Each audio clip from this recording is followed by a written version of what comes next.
Welcome বন্ধুরা, আমার চ্যানেলে তোমাদের স্বাগত। আজকে আমরা নতুন একটা রেসিপি নিয়ে চলে এসেছি, তেল ছাড়া চিকেন কষা। দেখো তেল ছাড়া চিকেন কষা কীভাবে হয়। এই তেল ছাড়া চিকেন রান্নাতে যেসব মশলাগুলো লাগবে দেখো নিয়ে নিয়েছি। লবণ, জিরে গুঁড়ো, হলুদ গুঁড়ো, গরম মশলা গুঁড়ো, তেজপাতা, আর এদিকে নিয়ে নিয়েছি আদা রসুন পেস্ট। যেহেতু আমি শুকনো লঙ্কা গুঁড়ো ব্যবহার করি না, তাই এখানে পাকা লঙ্কা বেটে নিয়েছি, পেঁয়াজ কুচি, টমেটো কুচি, ক্যাপসিকাম কুচি, আর মোটা করে কাটা কিছু আলু নিয়ে নিয়েছি। যেহেতু কড়াইয়ে রান্না করব, তাই আমি কড়াইটা নিয়ে নিয়েছি। এবার সব মশলাগুলো একসঙ্গে মিশিয়ে নেব, তারপর মাংসটাকে আধা ঘন্টার জন্য ম্যারিনেট করে রেখে দেবো। দেখো প্রথমে পেঁয়াজ দিলাম,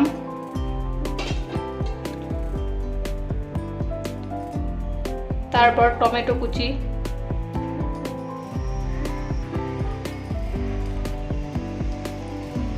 এরপর আদা রসুন পেস্ট, এরপর লঙ্কা বাটা, তারপর যে গুঁড়ো মশলাগুলো আমি ব্যবহার করেছি সেগুলো দিয়ে দেবো।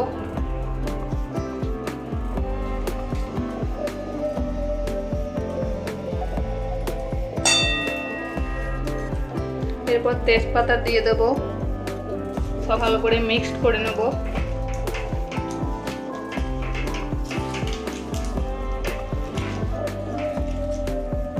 মশলাটা যত ভালো করে মিক্সড করব তত টেস্টি হবে।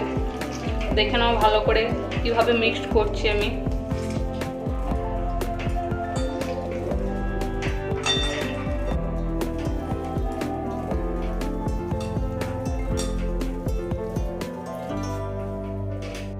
মশলাটা আমার ভালো করে মাখানো হয়ে গেছে। এবার আমি চিকেনগুলো দিয়ে ম্যারিনেট করে নেব।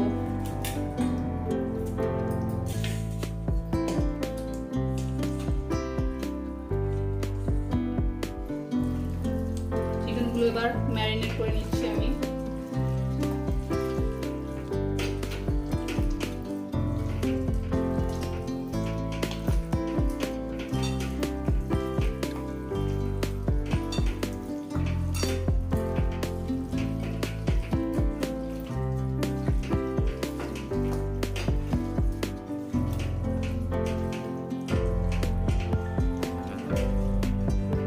এরপর আমি ক্যাপসিকাম কুচি এবং আলু কুচিগুলো দিয়ে দেব।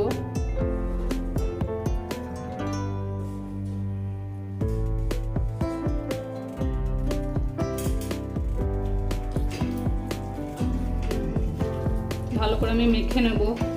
এরপর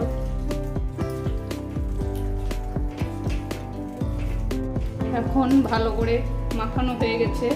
এবার আমি আধা ঘন্টার জন্য ঢাকা দিয়ে রেখে দেবো।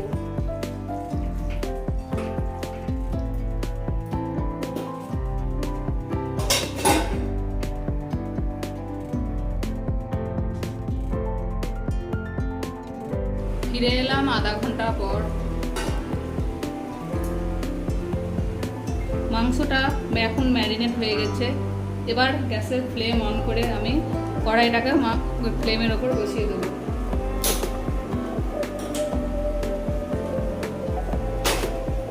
বসিয়ে দেওয়ার পর আমি এটাকে ভালো করে নাড়তে থাকবো।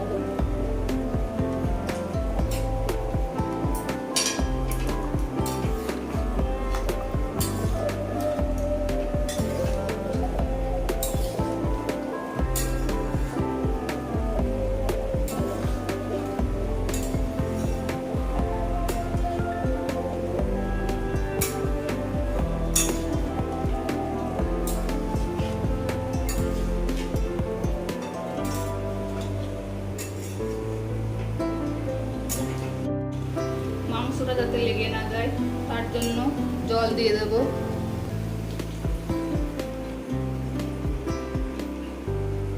জল দিয়ে মাংসটাকে নেড়ে নেবো একটু।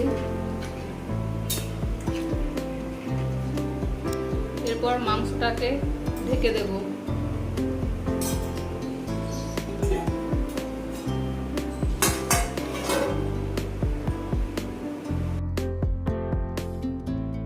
5 মিনিট পর ঢাকনাটা খুলে নেব।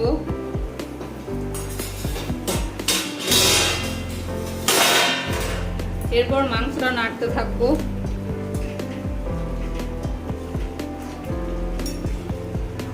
যেহেতু আমি তেল দিইনি, তাই মাংসটা থেকে তেল যতক্ষণ না বেরোচ্ছে ততক্ষণ ভালোভাবে নাড়তে থাকবো।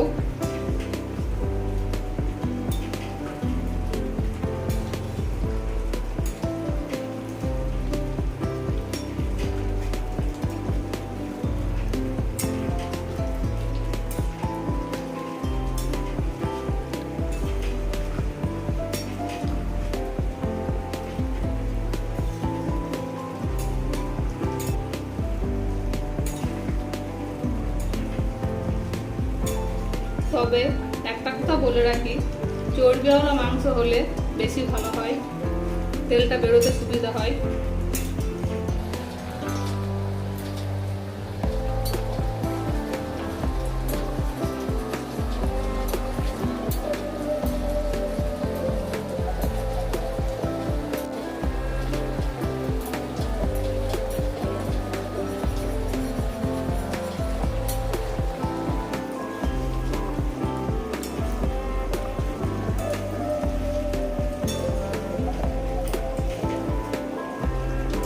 থেকে তেল বেরোতে শুরু করেছে। এবার কিছুক্ষণের জন্য আবার একবার ঢেকে রেখে দেব, যাতে মাংসটা ভালো সিদ্ধ হয়। কিছুক্ষণ পর ঢাকনাটা খুলে দেব।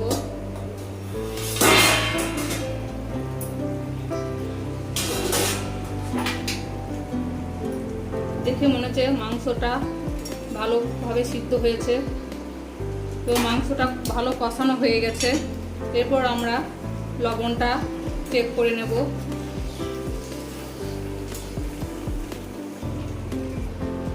পরিমাণ মতো লবণ দিয়ে দিলাম। এবার নেড়ে নেব একটু। গ্যাসের ফ্লেমটা কমিয়ে নেব।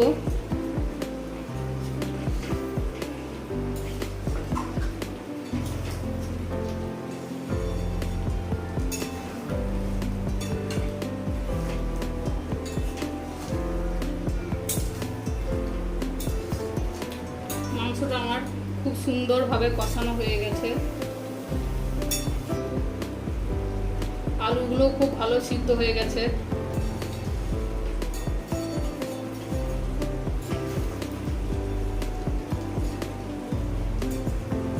দেখো কালারটাও খুব সুন্দর চলে এসেছে।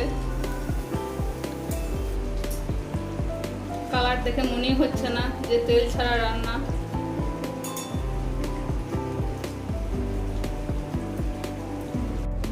তেল ছাড়া চিকেন কষা আমার রেডি। আপনারা যদি কেউ ঝোল করতে চান তাহলে একটু জল দিয়ে দেবেন। যেহেতু আমার রান্নাটা কমপ্লিট, তাই আমি গ্যাসের ফ্লেমটা অফ করে মাংসটা নামিয়ে নেব।